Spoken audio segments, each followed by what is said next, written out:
What up, Dilio coming back to you with another video. And in this video, we're going to talk about Yamaha and what they're doing, which is crazy to me. And I just wanted to talk about it because this is something I really didn't expect Yamaha to do. I felt like Yamaha was a very hardware leaning company, whereas they don't really release too much software. In my opinion, in the past with the Montage, not the Montage, but the doggone Motif, like I had a Motif ES6, I still got it. And there was software control for that, but it was more lacking. But in any case, Yamaha is set to release a Montage M standalone plugin. So let me say that again. Yamaha is going to release a Montage M standalone plugin. Now, this is something I've never really seen Yamaha do before. And when I first heard about it, special shout to K, when I first heard about it, I'm like, okay, this is just another controller. Because you know what these companies are doing now? They'll give you a whole keyboard, and then you got to control it. You get control software, but you still got to use the keyboard.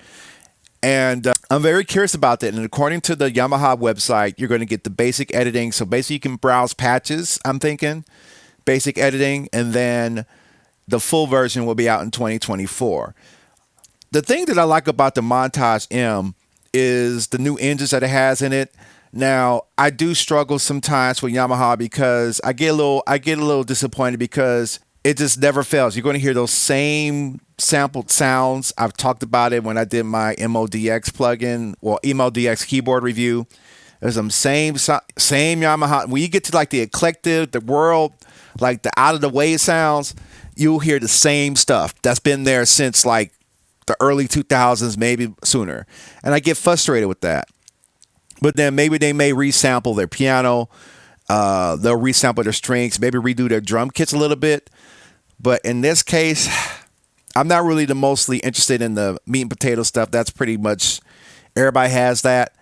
It's got some good quality sounding pianos in there. I gig with a guy who plays with an MODX Plus, and the way he plays it, which brings me to another point, is basically your ability to play is how good these sounds sound. Like sometimes you can't just rely on how good things sound. You can actually be able to make it sound good. So a piano can sound cheap, but if you don't know how to play it, it's not going to sound that great. But if you know how to play a piano, you can make the most cheapest sounding piano or the oldest sounding piano sound amazing.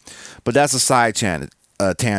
In my opinion, the top tier plugin game has been sort of stagnant. Like I see a lot of plugins come through, pushing loops through them, and you know, you got your output arcade stuff, just a lot of stuff just playing loops.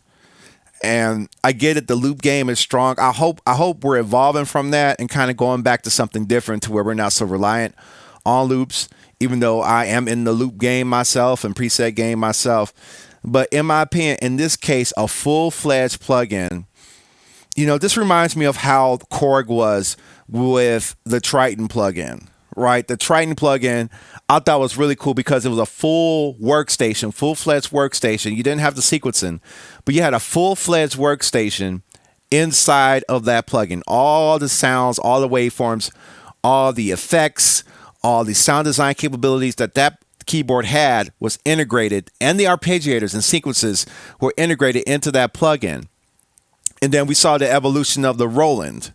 And while Roland and Korg was dropping these plugins based off of real hardware keyboards, you know, Roland's got their Roland Cloud and Korg's got their collection, which I think is probably really cool. Yamaha hasn't really stepped into that game. And I think that it's just that I could see it being very profitable. Like hardware, probably compared to software, hardware, that's a tough call. You can let me know in the comments what you think, but I think that hardware could have a larger profit margin, but then again, software, you make that software once, you can reproduce it as many times you want, sell it as many times you want. You know, so for me, the plugin game has been stagnant. Contact is contacting, everybody's contacting. Massive X ain't like how Massive was. Remember when Massive was buzzing? You got Omnisphere, right? Omnisphere plays everything. Keyscape plays everything. Trillion plays everything. Sounds amazing. Sounds great. And I haven't really seen one plugin to compete with that. It's a very powerful synthesizer plugin. It's a very versatile plugin, has a lot of great sounds.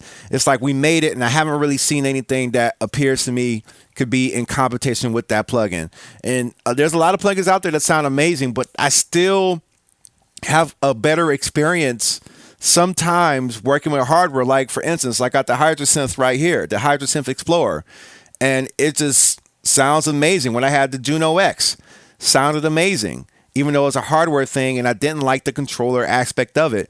And the interesting thing about this is crazy because the Juno X plugin or the Juno X keyboard to me sounded more fuller and more, it was something to it compared to the Juno 106 plugin that Roland comes out with, Roland Cloud. Doesn't make sense. But back to the point. In this case, I don't feel like that this plugin will replace hardware, but maybe provide some little bit of accessibility.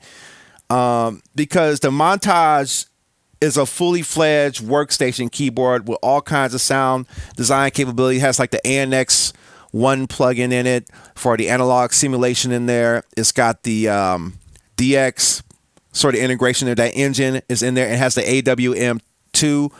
I feel like they should be on 3 now. We've been on AM2 forever. I would like to see Yamaha involve that, but I don't think it's going to replace any hardware.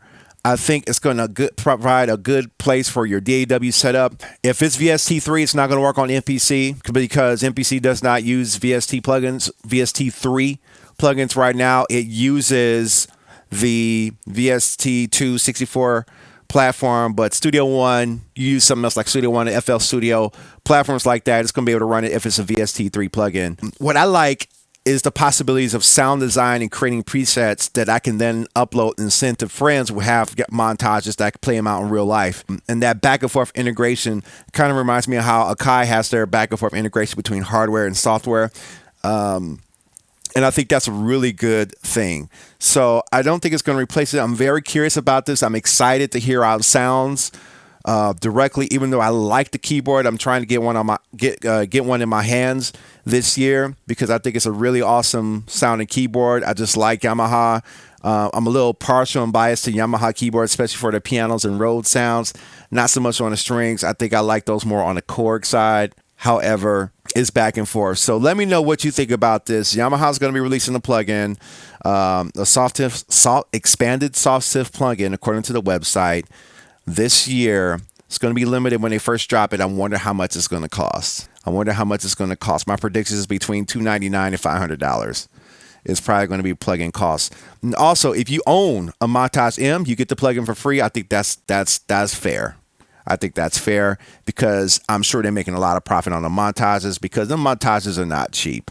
Even for the 61 key, you're almost at the price of a nice cash car with that keyboard. All right. So I'm Delio. Thank you for watching. Like, comment, subscribe. Let me know what you think about all this. Hit me up in the comments below. Let's talk about it. I'll see you guys in the next video. Peace out.